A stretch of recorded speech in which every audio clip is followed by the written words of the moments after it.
hablar con Maggie Talavera, periodista, es un placer, ella se encuentra en Santa Cruz de la Sierra. Maggie, qué gusto hablar con usted en este día. Yo soy la chocha en este momento de verla, mi flaquita hermosa. Ya, no me voy a emocionar, no, porque estoy ahorita que me hacen así como una niña, pero no sabe la alegría que me da enorme, más allá de que va a haber la entrevista, todo formal, la parte esta afectiva, el cariño, me encanta verla a usted y a ese cabelludo que está a su lado. Sí, le agradezco mucho el cariño es mutuo, obviamente, y bueno, un poco preocupados todos, creo yo, los que amamos Santa Cruz, los que amamos Bolivia, con la situación, obviamente, que está pasando, y la importancia y el rol del periodismo, Maggie, en estos momentos tan importantes para el país, para lo que es Bolivia, ¿no? En tiempos de crisis, y de eso quiero hablar con usted, con Maggie, que es periodista, del rol del periodismo en este tiempo, ¿no, Maggie? Nosotros sabemos que el oficio es un oficio que tiene sus demandas muy intensas. Siempre comparo el periodismo con la medicina, ¿no? Al periodista con el médico, con sus diferencias, pero en el sentido de que no tenemos horario, de que manejamos mucho el contacto con la gente, así como el médico puede cobrarse en víctimas fatales un error, nosotros también podemos tener nuestras víctimas, por lo menos la muerte civil que se llama, ¿no? Con nuestros errores. Comparo mucho y creo que también vale la comparación en situaciones de crisis, ¿no? En guerras, en conflictos, en convulsión social. Y me parece que eso es lo que estamos viviendo ahora en Bolivia y lamento muchísimo que estemos viviendo un periodo así porque no hay aparentemente motivos para ello, ¿no? Podríamos estar muchísimo mejor, pero son momentos muy complicados. Solo que no queda otra que encararlos, pues, ¿no? Uno dice son gajes del oficio, pero hemos llegado a un extremo, querida, que ya no son gajes del oficio, ¿no? No es la dificultad normal de la rutina, no. Hay riesgos mayores y estamos viendo sobre todo el último caso del compañero Mario Rocabado de Unitel, que tuvo esta agresión en La Guardia con más de 30 días de impedimento, pero están los casos de Juan José Toro, director del diario de Potosí, están los casos de los colegas que están en el famoso hecho de las Londres, que ha cumplido un año ya la denuncia, un año ya ha cumplido este mes, perdón, a finales de octubre y primeros días de noviembre, no recuerdo ahorita la fecha exacta, y por ahí muchísimo más, ¿no? Momentos de mucha tensión. Sin duda. Y bueno, lo que sucedió con Mario Rocabado Unitel, la verdad que creo que a todos los periodistas, sin importar, yo creo dónde nos encontremos, nos dejó paralizados, porque sabemos que la dificultad que hay para ejercer periodismo en momentos de crisis como lo que se viven en Bolivia, que no es nuevo, sino que ya hemos tenido otras situaciones, pero verlo al hombre sangrando, con un amedrentamiento, una golpiza, y que él mismo diga, me iban a linchar, o sea, cuando la vida, era lo que yo decía en las redes, ¿quién garantiza la vida y la labor periodística en estos momentos tan difíciles, Maggie? Lo más grave en este caso, y bien que toque ese tema, es que quienes deberían de garantizar la seguridad de los bolivianos, por el contrario, están actuando como un grupo más de choque, y lo he dicho así abiertamente, y me estoy refiriendo a la policía. Porque si usted ha escuchado el testimonio de Mario, él dice literalmente que cuando van y le dicen a la policía, esto está pasando, un policía, lejos de buscar la forma de auxiliarlo, dice, vayan, bótenlo allá atrás. Él lo ha escuchado, Mario lo ha escuchado, ¿no? Y ya de manera abierta, sin ningún tipo de reparo.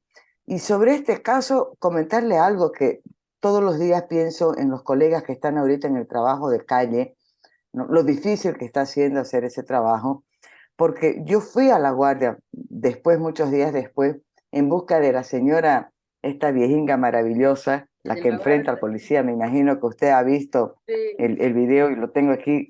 Eliodora es el nombre de la señora. voy a visitarla para entrevistarla. Y claro, el primer punto de dificultad para acceder es el cerco que estaban montando los movilizados por el mar. Y fue muy difícil el cuento pasar, peor cuando supieron que yo era periodista, querían ver, le tuve que mostrar la cámara, que no había sacado fotos de ellos, vieron que había una publicación de una conferencia de prensa del rector, fue así como si yo hubiera sido más o menos una delincuente, ¿no? Una agresión muy grande. Si no fuera que en el grupo había una señora, yo siempre digo, Dios me las manda a estas personitas. Mi madre decía que yo tenía un Dios aparte, ¿no? Porque dentro de toda esa tensión, pudimos no haber salido con el joven que es el que me acompaña, Jean-Pierre, o pude haber perdido mi teléfono, o pudo haber ocurrido algo muy grave y sin que nadie pudiera auxiliarme, si no fuera que aparece esta señora en medio del grupo y me saca de a poquito, ¿no?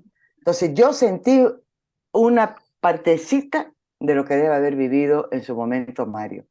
Y Totalmente. eso es muy grave porque se está multiplicando por muchísimas partes en el país y tiene que ver precisamente con esto, con la información. En la medida de que una voz se calla, sea de una periodista, de un equipo completo, en cualquier parte del país, es una fuente, un canal de información que se corta hacia la población, ¿no? Entonces, no algo que afecte solamente al periodista, al camarógrafo, al reportero gráfico, es un problema que afecta a la ciudadanía en su conjunto porque hace a ese derecho, el derecho de ser informado también. Y Maggie, ¿por qué cree que está molestando tanto la información? ¿Por qué los periodistas y el rol periodístico está molestando tanto? Lo vemos obviamente en Bolivia, pero porque somos protagonistas pero lo vemos en Latinoamérica total, ¿no? ¿Por qué molesta el trabajo del periodismo ahora? Queda claro siempre, todos los poderes económicos, políticos, en las diferentes etapas de la historia, han tenido una reacción, sobre todo los poderes que son autoritarios, no democráticos, ¿no? Les incomoda muchísimo, por supuesto, que se revele la verdad. Y les incomoda porque hacen cosas que no están bien y por supuesto que no quiere que se sepa. Pero vamos a traer la mirada a lo que está ocurriendo en Bolivia, en la región, porque salvo Uruguay, están los estudios, están las mediciones que se hacen, salvo Uruguay, tal vez Costa Rica y, no sé, Chile por ahí, ¿no? El resto de los países está con muchísimas amenazas a la libertad de prensa y a la libertad de expresión en general. Sí, Los casos de México, ¿para qué hablar? hay que hablar. Venezuela y Nicaragua, que está siendo ahorita de los peores referentes. ¿Y eso a qué obedece? Clarísimo, ¿no? Obedece a una apuesta de poder político, de control total, autoritario, ya de autoritario a totalitario, diríamos en el caso, por ejemplo, de Venezuela, de Nicaragua, de Cuba, ¿no? A los que, por supuesto, les viene muy mal hablar de democracia y de libertades, sobre todo la libertad de pensamiento, Exacto. de expresión y particularmente la de prensa. Y le tiran con todo ya ahorita sin ningún tipo de miramientos, no, no hay disimule ya. Totalmente. Bueno, estamos en el día número 20, Maggie, Santa Cruz de paro, pidiendo obviamente el censo 2023. Santa Cruz fue la primera que arrancó con con las protestas, con cabildos, con mucha movilización. Y en el país obviamente se ha ido replicando poco a poco esto mismo, pero seguimos viendo que todavía hay otros departamentos que como que no se unen. ¿Cómo ve usted esta situación en el día número 20 de paro, tomando en consideración que ya Bolivia ha vivido un paro a nivel nacional en el 2019 cuando fue el fraude? Hoy se recordaba justamente 3 años ya de 19, 20, 21, 22 de la renuncia, ¿no? De Evo Morales, justamente en esa época, pero 20 días uno compara con los 21 días y ¿cómo se ve esto? ¿Podemos comparar o son cosas totalmente diferentes? Yo creo que hay una acumulación de cosas que se van midiendo, ¿no? ¿Cuál es la diferencia? La diferencia es que en 2019 el tema era un factor muy concreto y era el fraude. Nos habían robado, nuestro voto había sido burlado. Y eso tuvo una repercusión que fue mucho más rápido de alcance nacional.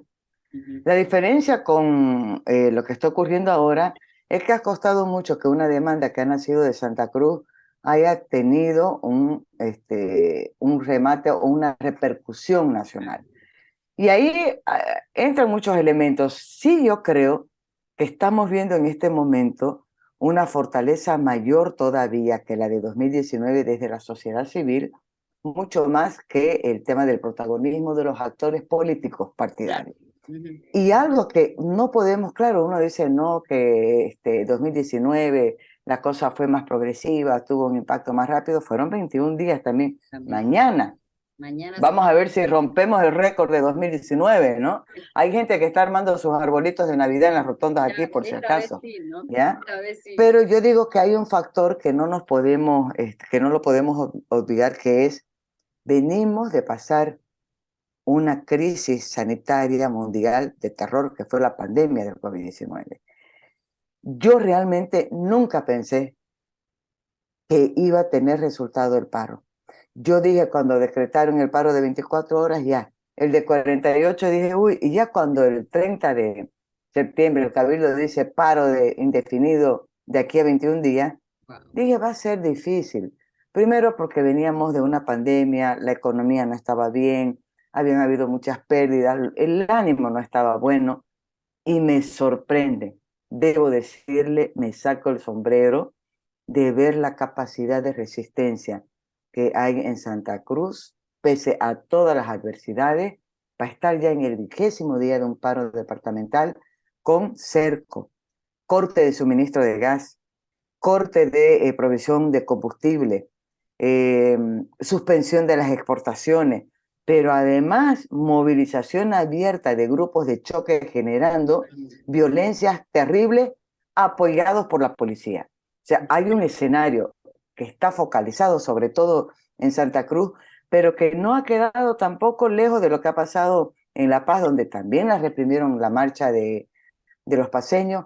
En Tarija sucedió lo mismo, en Cochabamba ocurrió algo similar, o sea, en todo el país, solo que se nota mucho más en Santa Cruz, ¿no? La arremetida contra Santa Cruz es tan brutal que también eso marca una diferencia a lo que fue 2019.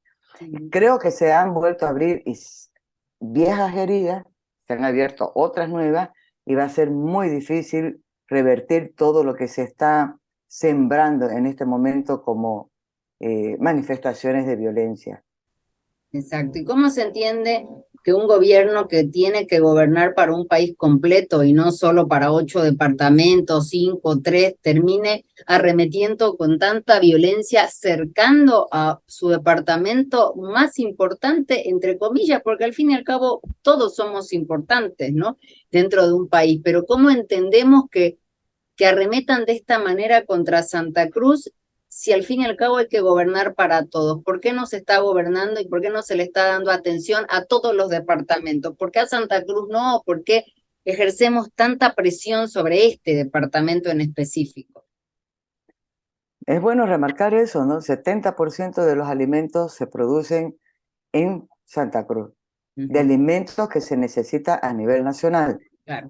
¿No? Ese es uno también en la generación de recursos, de regalías, perdón, de divisa. No dice, ¿por qué? Vuelvo, está claringo. Este es un gobierno que lo que quiere es controlar. Y la región que no ha logrado controlar todavía, y lo estamos viendo en esta movilización, es Santa Cruz, es la rebelde, ¿no? Quieren quieren sentar la mano, así como se dice, pero además, como vienen diciendo los analistas, lo que estoy diciendo no es nomás producto de mi cabecita malaya, yo fuera tan iluminada, no, no, estoy recogiendo todo lo que escucho. Información, ¿no? Y sí, claro, Arce, después de lo ocurrido en 2019, quiere demostrarle a su amigo señor Morales que lo que él no pudo hacer en su momento, porque además de renunciar huye, pero el mismo Arce también porque era parte de ese gobierno, ¿no? No va a suceder con él. Él sí le va a sentar la mano a la rebelde Santa Cruz. Esa es la percepción que da, ¿no? Y porque el único obstáculo que tienen ahorita para avanzar en ese proyecto, para consolidar su propósito de quedarse eternamente en el poder, la piedra en el zapato es Santa Cruz. Y les importa un comino dañar la economía. Y ojo, porque no es solamente al empresario al que está afectando. El empresario puede verse afectado en sus inversiones, pero va a buscar algún otro negocio y va a salir adelante. El daño que le está haciendo a la economía del país, ese sí que es más difícil de revertir, ¿no? ¿Y qué es lo que queda expuesto aquí? Analía, que lo ha dicho Jimena Costa en la última entrevista que le hice. Mirá, me dice Maggie, lo que queda en evidencia es que este señor que se mostró como el super Luchín, ¿se acuerda? ¿No? El autor de la estabilidad económica había sido mentira, ha mostrado su verdadera cara. No está el gestor, ¿no? Es un tipo autoritario para el cual lo más importante es la reproducción del poder que la estabilidad económica o la paz social. Ahí queda. Ahí está. Y ya son 20 días, Maggie, entonces que, bueno, Santa Cruz está en paro. Y vamos, volviendo al tema periodístico, una de las cosas que también a mí particularmente, no sé si me ha sorprendido, porque creo que ya estamos acostumbrados, es ver el tema, no de la fake news, porque cualquiera puede hacer una fake news sin importar si es un periodista o no. Alguien agarra, se inventa algo, lo larga y con las redes sociales y la masificación de las redes puede llegar y hay mucha gente que puede creer, principalmente cuando no verifica. Lo que me preocupa son los canales estatales, AVI, Canal 7, o sea, Bolivia TV, canales que de verdad son vistos a nivel internacional y la cantidad de noticias que no son verdaderas, que no son reales. De hecho, en la situación del periodista Mario Rocabado, decían que habían sido la Unión Juvenil Cruceñista, en AVI salió, que la borraron la nota y luego pusieron en La Guardia, lo acomodaron, porque obviamente mucha gente empezó a quejarse, pero ¿qué se puede hacer frente a esto cuando hay una desinformación total? Se están literalmente violando la ética periodística cuando mentís, pero frente a a los ojos de todo el mundo, más o menos, que somos testigos de la verdad. ¿Cómo se hace? ¿Qué se hace frente a eso? Yo creo que ahí, y voy a separarlo en dos partecitas. La primera, que en ese caso específico de cómo se están manejando los medios estatales, que siempre ha habido manipulación, siempre ha habido, pero no de la manera tan burda y abierta como ahora. Usted ha traído a colación el caso específico de Mario Rocabado en La Guardia y fue patético, ¿no? Afirmar que había sido la Unión Juvenil cuando lo hemos visto, hemos conocido el testimonio, por suerte que ha sobrevivido Mario a poder contarla, ¿no? ¿Sí? Porque iba a quedar la versión de ellos. Lo grave es que estamos hablando de medios estatales. Claro. Medios estatales que son sostenidos con la plata de toditos nosotros, de los bolivianos. Y ahí yo creo que lo que hace falta desde, voy a hablar incluso desde nosotros, desde el gremio, a través de todas las organizaciones, instituciones que tenemos nosotros, que la Sociedad de Periodistas, el Colegio de Comunicadores, el Sindicato de la Prensa, deberíamos de hacer una acción en conjunto para reclamar por el uso de esos medios, pero también otros sectores de la sociedad civil y la misma representación partidaria que está en la Asamblea Legislativa Plurinacional o en las departamentales. Alguna acción concreta, ¿no? Denuncias formales, aunque sepamos cómo funciona la justicia, sí debería hacerse.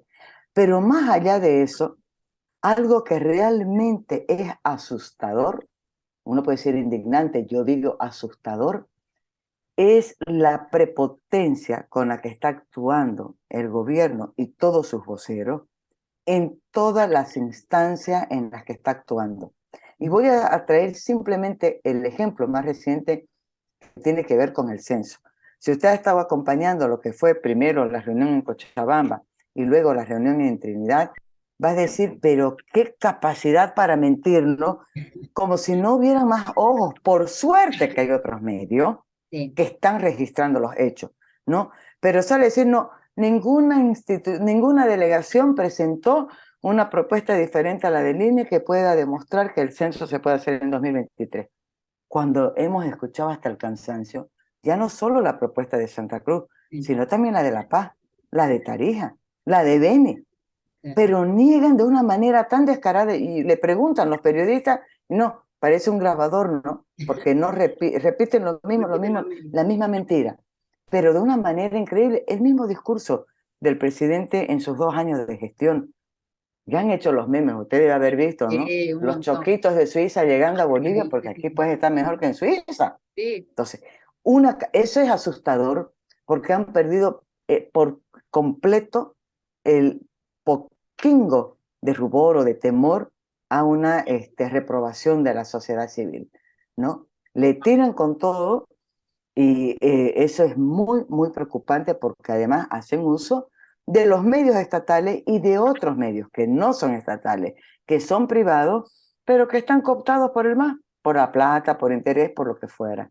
claro, porque obviamente siempre hay como dos lados, ¿no? Está el periodismo, el estatal, o como usted dice, que está de alguna manera cooptado, por decirlo de alguna manera, y también está el periodismo que quiere ser libre, que quiere expresar, que quiere decir lo que ve, lo que está pasando, y ser un reflejo también de ese pedido y de ese clamor social, ¿no? Traerlo a las pantallas, traerlo a las redes, traerlo a los medios. Entonces, no podemos negar que hay estas dos lados del mismo periodismo. Pero bueno, ambos tienen que ser de alguna manera libres para expresarse, pero cuando ya raya la mentira y uno lo ve y dice, pero no, o sea, no puede ser, si yo no estoy, si yo lo estoy viviendo, ¿no? Es lo que pasaba un poco, yo Terrible. lo recuerdo bien en el 2019, y me daba mucha rabia entrar a Twitter. Yo he peleado tanto en Twitter, pero me desangraba en Twitter de la rabia, Maggie.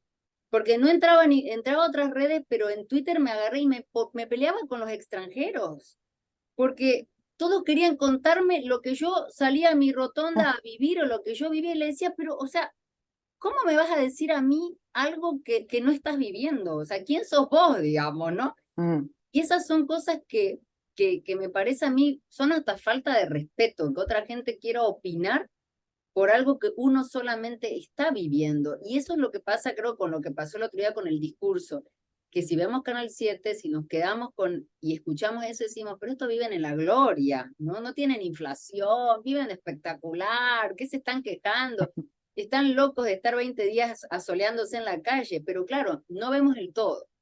Entonces, esa es la necesidad, yo creo, Maggie, y el rol que cumple ahora el periodismo, que cumple usted, que cumple cada periodista que está en la calle, que está haciendo su trabajo de la manera más libre que pueda, ¿no? A pesar del amedrentamiento, a pesar de lo que sabemos que está tan difícil el trabajo y que, como yo también lo digo, no solamente a veces es que te den un palazo en la cabeza, que eso ya es un nivel de agresión terrible. O como a los muchachos de Gigavisión que le sacaron, ¿se acuerda usted su teléfono? Se lo rompieron, le golpearon su cámara, que esa también. Sino las otras formas que tal vez no se ven, pero ahí están, ¿no? De querer decirte, mira, no digas esto porque, digamos, ¿no? Y eso también está y es una realidad, lamentablemente, y así, y todos hay que seguir trabajando, ¿no? Ahora, usted hace referencia a 2019. Yo en 2019 dejé de ver informativos de televisión porque me estaban poniendo histérica Sí, no, no. y dejé de estar activa en Twitter precisamente por eso. Yo también. Creo que el lugar donde más odio donde más desinformación hubo en su momento fue en Twitter, Sí, ¿no? era muy... Yo la mantengo mis cuentas, pero no he vuelto desde entonces. Ahora, hay algo que yo también vengo repitiendo muchísimo. No le voy a restar el peso y la responsabilidad que tiene el gobierno como instancia o responsable principal por todo lo que representa, las responsabilidades que debería tener, los recursos que maneja, pero creo, y lo repito, que lo que estamos viviendo ahorita no es solamente por culpa del MAS o por causa del MAS. Creo que los que se llaman parte de ese bloque democrático, ¿no? Supuestamente contrario a ese proyecto autoritario del MAS, no son siempre consecuentes y coherentes con lo que dicen defender. Y me voy a ir a hablar, sí, de algunos actores políticos, de algunas agrupaciones políticas. En el censo lo hemos visto, ¿no? Por ejemplo, el alcalde de La Paz ha estado así, de un lado al otro, el alcalde de La Paz, el alcalde de Cochabamba y el alcalde de Santa Cruz fueron parte fundamental en el famoso Consejo de Autonomía para dar marcha atrás a la fecha que se había fijado para el censo en 2022 y patearlo para 2024. Ah, que ahora han rectificado, excepto Manfred y Johnny, sí, ¿no? Pero son parte, pese a que son autoridades elegidas por el voto opositor, más que por Manfred, o más que por Johnny, o más que por Iván, en el caso de Iván sobre todo, Sí, han votado contra el MAS, ¿no? Y sin embargo no están respondiendo a su electorado, en gran mayoría. Y en el caso de las agresiones a los periodistas, yo lamento mucho decirlo, no sé ahora cómo estarán, pero vengo haciendo seguimiento a lo que está haciendo la Asociación de Periodistas de Santa Cruz, que si no fuera la acción de la Asociación de Periodistas de Santa Cruz a la cabeza de Roberto Méndez, el caso Las Londras ya hubiera quedado en nada. sí, Es la asociación la que paga una abogada y está haciendo las diligencias y seguimiento. Pero en ese caso, tanto la policía como los propietarios de los medios de comunicación, cuyos trabajadores fueron afectados, secuestrados, golpeados, no se hicieron, no se constituyeron en parte activa del proceso, Ana María. terrible. Entonces, la responsabilidad ahí de quién es, ya no es solamente del abuso, del atropello, es también de quienes deben defender sus derechos, los derechos de la gente a los que se deben y no lo hacen.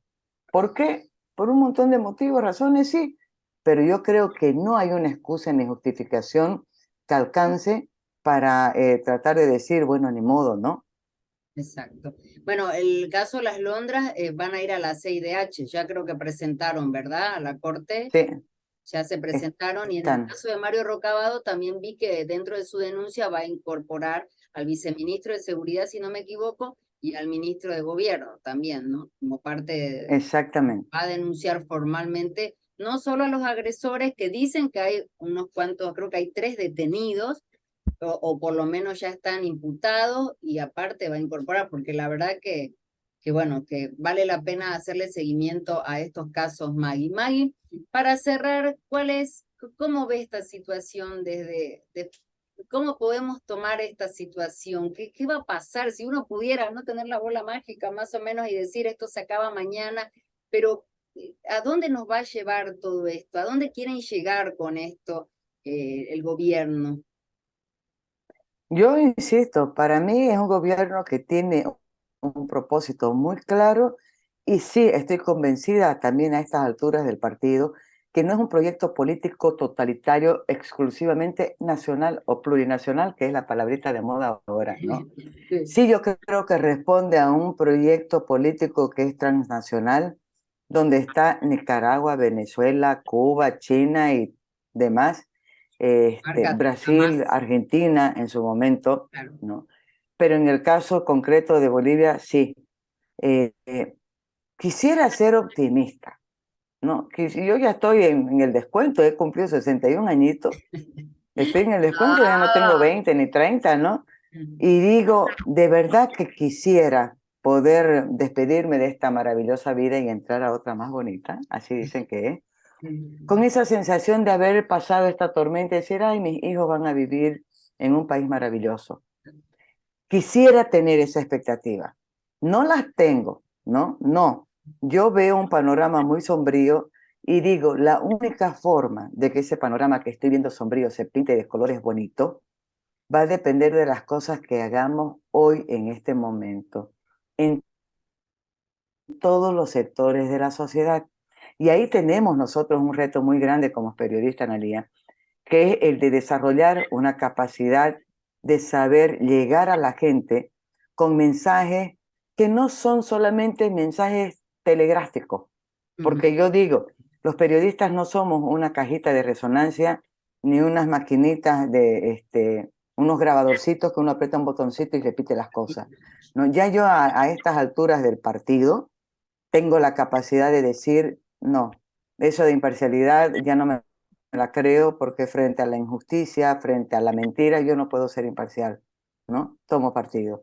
Y eso a veces cuesta mucho porque uno dice, pero a ver, si soy periodista, ¿cómo será? Me han enseñado en la universidad tal cosa. No, no. La vida me ha enseñado otras cosas y me quiero quedar con el aprendizaje que me han dado los años de experiencia. Exacto. Maggie, un placer hablar con usted, de verdad. Esperamos que todo se solucione pronto. Vamos a estar al tanto, haciéndole seguimiento, no solamente al trabajo, a su trabajo y el trabajo de todos los colegas que están en Bolivia en estos momentos, y a toda la gente que está en la calle, que eso la verdad Sé que es muy difícil para otros países de entender porque creo que no existe y no debe existir gente como la nuestra y el tipo de protesta pacífica que maneja Santa Cruz. Así que nuestro cariño para todos. Maggie, un placer hablar con usted y bueno, estamos al tanto de todo lo que suceda. Me ha encantado verla, mi amor. Y le voy a decir mi amor así públicamente a mi flaquita bella, que la vi más Gracias, flaquita, ya Maggie. le he dicho. Y a Chicho, querido, qué belleza A mí me hizo falta un Chicho en mi vida, Pero Analía. ¿cómo? Bueno.